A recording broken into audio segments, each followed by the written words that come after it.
رسول اللہ صلی اللہ علیہ وسلم نے آپس میں رہن سہن کے جو آداب بتائے ہیں ان میں یہ بھی ادب بتایا ہے کہ انسان ہر ایک کے منہ پر اسے خوش کرنے کے لیے اس جیسا کلام نہ کرے۔ حضرت ابو ہریرہ رضی اللہ تعالی عنہ سے روایت ہے، فرماتے ہیں کہ رسول اللہ صلی اللہ علیہ وسلم نے ارشاد فرمایا، تجدون شر الناس ذا الوجہین یاتی الی ہؤلاء بوجہ و الی ہؤلاء بوجہ، او کما قال صلی اللہ علیہ وسلم۔ فرمایا نبی صلی اللہ علیہ وسلم نے سب سے بدترین آدمی وہ ہے جو دو چہروں والا ہے،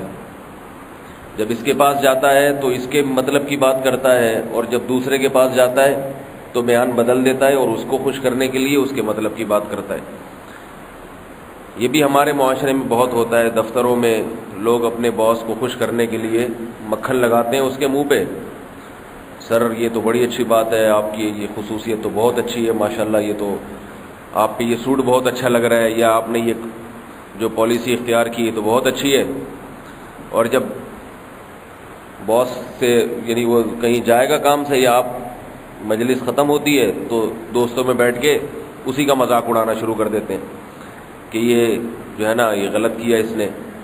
تو اس کو کہتے ہیں دگنا دو چہرے والا، ادھر آ کے اس کے مطلب کی، ادھر جا کے اس کے مطلب کی، ایک دوست کے سامنے کچھ اور بات کر رہا ہے، دوسرا آئے گا تو اس کے سامنے کچھ اور بات۔ یہ کام وہ شخص کرتا ہے جو ہر ایک کی نظر میں عزت کمانا چاہتا ہے، اس کو پتہ ہے کہ اس کے سامنے یہ بات کروں گا تو یہ میری عزت کرے گا، اور اس کے سامنے یہ بات کروں گا تو یہ میری عزت کرے گا۔ جب مولوی صاحب سے ملاقات ہوتی ہے تو اچھی اچھی اسلام کی باتیں، ماشاءاللہ بھئی اللہ نے ہمیں نماز کا حکم دیا، روزے کا حکم دیا، ماشاءاللہ بڑا اچھا ہے، کتنا اچھا رمضان ہے۔ اور جب دیکھا بھئی کوئی بے دین آدمی ہے تو اس کے منہ پہ وہی باتیں شروع کر دی کہ بھئی یہ مولویوں نے مروا کے رکھا ہوا ہے، روزے رکھوا کے، فضائل سنا کے، نمازوں میں لگا کے، پتہ نہیں جو ہے نا ان کو اور کوئی کام ہی نہیں ہے۔ ہمارے ایک دوست تھے، سردیوں کے روزے تھے، ہم اس وقت ذرا عمر میں کم تھے، تو سردیوں میں ایسے ٹھکا ٹھک نمازیں آتی ہیں، اور رمضان میں عام طور پہ مسلمان نمازیں پڑھتے بھی ہیں۔ تو ادھر افطاری ہوئی، مغرب کی نماز، ابھی مغرب کے بعد گھر آئے ہیں، تھوڑی دیر میں عشاء ہو جاتی ہے، اور مغرب سے پہلے عصر تھی، عصر پڑھ کے ابھی آیت کہ مغرب شروع۔ تو سردیوں میں یہ عصر مغرب عشاء بہت جلدی آتی ہیں۔ تو وہ کھانا کھا رہے تھے، افطاری کے لیے بیٹھے ہیں، افطاری کے فوراً بعد پھر مغرب پڑھنے، تو وہ کہہ رہے ایک تو مولویوں نے پریشان کر کے رکھا ہوا ہے، گھر میں بیٹھنے ہی نہیں دیتے، ابھی آگے بیٹھو پھر اذان دے دیتے ہیں۔ سمجھ میں آ رہی ہے نا؟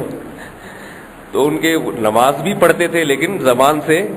دل کی بات نکل گئی، کہہ رہے یہ مولویوں نے بڑا پریشان کر کے رکھا ہے، گھر میں بیٹھنے ہی نہیں دیتے، ابھی نماز پڑھ کے آگے بیٹھے ہیں، افطاری کی ہے، 2 نوالے کھائے ہیں، پھر مسجد میں جاؤ، پھر آگے بیٹھیں گے، پھر تراویح کے لیے بلا لیں گے۔ تو ان کی تو دل کی نیت کیا تھی اللہ ہی بہتر جانتا ہے، لیکن بعض لوگوں کی یہ طبیعت ہوتی ہے کہ جیسا ماحول دیکھتے، کہتے ہیں جیسا دیس ویسا بھیس، تو یہ بہت بدترین حرکت ہے۔ اللہ کے رسول صلی اللہ علیہ وسلم نے ایسے شخص کو لوگوں میں سب سے بدترین قرار دیا کہ اس کے اندر کا پتہ ہی نہیں چلتا کہ اس کے اندر کیا ہے، یہ ذاتی طور پر کیسا ہے، مذہبی آدمی ہے یا دین سے نفرت کرنے والا ہے، اس اندر اس کے کیا ہے یہ نہیں پتہ چلتا، کبھی بھی پتہ نہیں چلتا ہے۔ اور ایسے شخص کو اللہ تھوڑے دنوں میں ذلیل بھی کر دیتے ہیں۔ اس کی نیت تو یہ ہوتی ہے نا کہ میں عزت حاصل کروں گا، اس کی نظر میں بھی اس کی نظر میں بھی، تھوڑے دن کی عزت ہوتی ہے، لیکن اللہ اس کے راز کو لوگوں کے سامنے ظاہر کر دیتے ہیں کہ بھئی یہ ہر ایک کے سامنے اس کو خوش کرنے کے لیے اسی کی سی بات کہتا ہے، تو جس عزت کے لیے اس نے یہ کام کیا تھا وہ عزت بھی ختم ہو جاتی ہے۔ تو یہ حدیث ذہن میں رکھیں کہ دو منہ والا، دو چہروں والا، ادھر جا کے اس کے مطلب کی، ادھر جاتا ہے تو اس کے مطلب کی، تو ایسا شخص اللہ کے رسول صلی اللہ علیہ وسلم نے فرمایا شر الناس، لوگوں میں سب سے بدترین ہے۔ حضرت عبداللہ ابن عمر رضی اللہ عنہما کے سامنے کسی نے کہا کہ اس شخص کے بارے میں آپ کیا کہتے ہیں جو ہر ایک کے منہ پر اسی کسی بات کہتا ہے؟ تو حضرت عبداللہ ابن عمر نے فرمایا کنا نعد ذلک فی زمن النبی صلی اللہ علیہ وسلم النفاقا، ہم رسول اللہ صلی اللہ علیہ وسلم کے زمانے میں اس کو نفاق سمجھتے تھے، منافقت، ایسے آدمی کو ہم منافق کہتے تھے۔ تو اس لیے اپنے اندر محاسبہ کرنا چاہیے، اپنے بارے میں سوچنا چاہیے کہ ہم بھی ایسا تو نہیں ہے کہ جہاں بیٹھتے ہیں اسی کے گیت گانا شروع کر دیتے ہیں۔ اگر آپ کو کسی کی کوئی بات بری لگتی ہے، آپ اس سے متفق نہیں ہیں، تو اور آپ میں یہ بھی ہمت نہیں ہے کہ ہاں میں یعنی اس سے کا انکار کریں، تو خاموشی اختیار کر لے انسان، ہاں میں ہاں نہ ملائے۔ کوئی شخص غلط بات کر رہا ہے،